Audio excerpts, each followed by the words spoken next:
가장 먼저 대기권 밖에서 SM-3로 대응, 거기서 못 막으면 150km 고고도에서 사드로 대응, 거기서 못 막으면 20에서 40km 이내의 저고도에서 패트리엇3로 접근하는 미사일을 막판에 막겠다는 계획, 그리고 초저고도에서 날아오는 순항 미사일과 드론 등은 초저고도 IFPC를 이용해 요격한다는 계획, 마지막으로 전자전 공격을 통해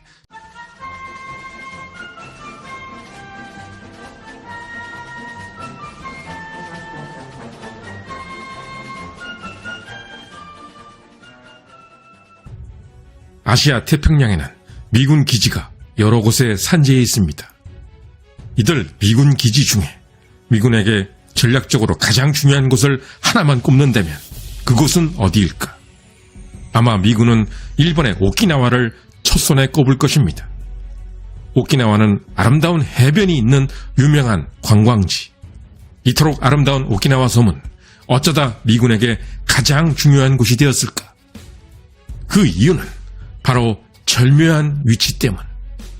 오키나와를 중심으로 반경 1500km 원을 그리면 동북아시아에서 가장 중요한 지점이 모두 포함됩니다. 대만은 약 600km, 중국은 약 800km, 한반도는 약 1200km. 이 말은 미군이 오키나와에 주둔해 있다면 혹시라도 전쟁이 발발했을 경우 동북아시아 그 어디든 신속하게 지원이 가능하다는 의미. 반대로 미국의 적국 입장에서는 오키나와의 미군만 없애버릴 수 있다면 전쟁 초반 미군의 개입을 최대한 늦출 수 있다는 의미. 그래서 군사 전문가들은 앞으로 동북아에서 전쟁이 벌어지게 된다면 오키나와는 무조건 가장 먼저 집중 공격을 받게 될 것으로 예상하고 있습니다. 오키나와에는 주일 미군 최대 규모의 가데나 미 공군 기지가 있습니다. 만약 한국과 북한의 전쟁이 발발했을 때 이곳에 있는 F-15, F-22 전투기들이 뜰 수 없다면 어찌 될 것인가? 이렇게 된다면 전쟁 초반 국군은 미군의 공중 지원을 전혀 받지 못한 채 혼자 싸우는 처지가 될 것입니다. 때문에 오키나와는 현재의 한국에게도 정말 중요한 곳입니다. 사실 오키나와는 6.25 전쟁 때도 이미 중요한 곳이었습니다. 1950년 8월과 9월 초.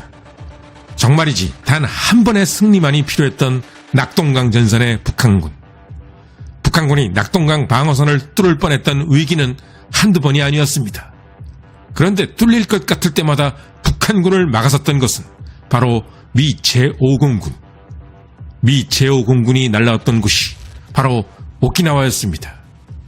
이렇게 과거에도 그리고 지금도 중요한 위치를 차지하고 있는 오키나와. 오키나와는 대체 언제부터 전략적으로 중요한 존재가 되었던 것일까? 태평양 전쟁 당시 미군이 가장 피를 많이 흘렸던 전투는 바로 오키나와 전투. 오키나와 전투 결과 미군의 전사자 수는 약 27,580명. 그리고 일본군의 전사자 수는 약 74,166명. 이 수치는 오로지 전사자 수만 따진 것입니다. 그런데 놀라운 것은 민간인의 사망자 수는 무려 95,000명이란 사실. 이렇게 엄청난 사망자가 나온 이유는 무엇 때문이었을까? 그것은 일본군이 너무나 결사적으로 싸웠기 때문. 오키나와 전투가 시작된 것은 1945년 4월.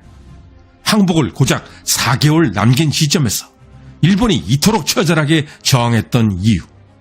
그것은 바로 일본군 지부의 비정한 계산 때문. 놀랍게도 일본군 지부는 오키나와에서 일본이 이긴다고 생각하지 않았습니다. 일본군 지부에게 가장 중요한 것은 일본 본토 방어, 이른바 겨로작전. 이 작전은 일본의 모든 것을 동원하여 미군의 본토 상륙을 저지하겠다는 작전. 겨로작전은 민간인들이 전부 동원되는 국민 총력전 형태였으며 카미카제 공격도 포함되어 있었습니다. 또한 겨로작전에는 일본 본토 외에 제주도 등 외곽 지역까지 작전 범위에 포함되어 약 7만 5천 명의 일본군이 제주도에 배치되기도 했습니다. 그런데 문제는 준비할 시간. 시간을 벌기 위해서는 오키나와에서 시간을 끌어줘야만 했습니다. 때문에 일본군 지휘부는 일본군 병사들과 현지 주민들을 죽을 때까지 싸우도록 만들어야 했습니다. 도대체 무슨 수로 이들을 죽을 때까지 싸우게 만든단 말인가? 항복은 가문의 수치이자 국가의 배신이다. 천황을 위해 죽는다는 것은 최고의 영광이다. 일본군 지휘부는 이렇게 병사들을 세뇌시켰습니다. 이렇게 세뇌당한 일본군 병사들은 아예 항복이라는 단어조차 떠올릴 수가 없을 지경까지 됩니다. 그렇다면 군인들은 그렇다 쳐도 일반 주민들은 어떻게 항복하지 않고 끝까지 싸우도록 만들었을까? 미군은 분해자를 겁탈하고 포로를 잡으면 잔인하게 학살하는 인간이 아닌 괴물이다. 미군에게 일단 잡히면 끔찍한 고문을 받고 결국은 살해당할 것이다. 이것은 공포를 이용한 가스라이팅. 당시 오키나와의 주민들은 이런 말을 그대로 믿었기에 미군에게 항복만 하면 살 수 있었음에도 무서워서 항복을 하지 못했습니다. 대신에 이들은 수탄을 갖고 가족 단위로 자기를 택하거나 절벽에서 뛰어내려 스스로 죽음을 택했습니다. 압도적인 물량을 자랑했던 미군. 그 누가 봐도 그냥 항복하는 것이 훨씬 이성적이었던 상황. 그러나 항복은커녕 죽을 때까지 싸우는 일본인들을 체험한 미군은 오키나와 전투가 끝나자 완전히 질려버렸습니다. 미국이 본토 상륙이 아닌 핵폭탄으로 전쟁을 마무리 지어야겠다고 본격적으로 결심한 계기가 바로 오키나와 전투였던 것입니다. 1945년 6월 23일 오키나와 전투의 종료. 미군은 오키나와를 점령하자마자 미군 기지 건설에 착수했습니다. 그리고 무려 1972년까지 오키나와를 직접 통치했습니다. 그런데 오키나와의 운명은 태평양 전쟁이 끝난 지 오랜 시간이 지난 지금도 순탄치 않아 보입니다. 그것은 미국의 적들도 오키나와의 중요성을 잘 알고 있기 때문. 중국은 유사시 오키나와에 미사일 벌떼 공격을 벌인다는 계획. 실제로 중국은 둥펑 17, 둥펑 26을 이용하여 오키나와를 재현한 장소에서 미사일 타격 훈련까지 벌인 적이 있습니다.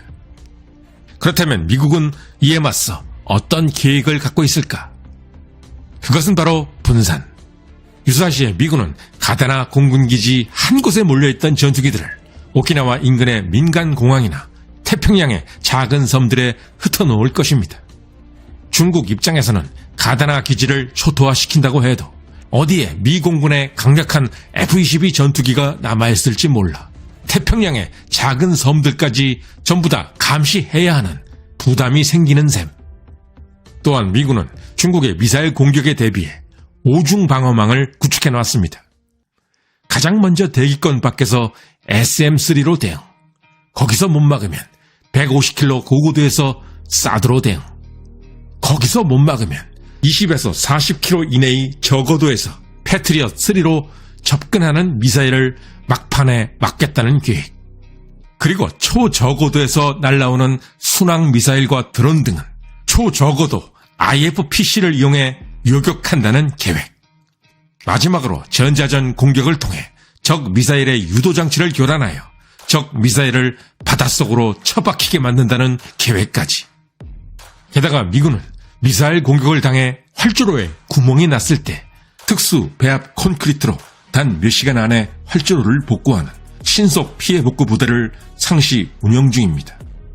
수천 발의 미사일로 미군의 전략 거점 오키나와를 불바다로 만들겠다는 중국의 창전략. 그리고 최대한 막아보겠지만 다 막진 못하더라도 하나라도 살아남아 반격하겠다는 미국의 방패 전략. 태평양 전쟁 당시 일본의 최전선이었던 비극의 섬 오키나와.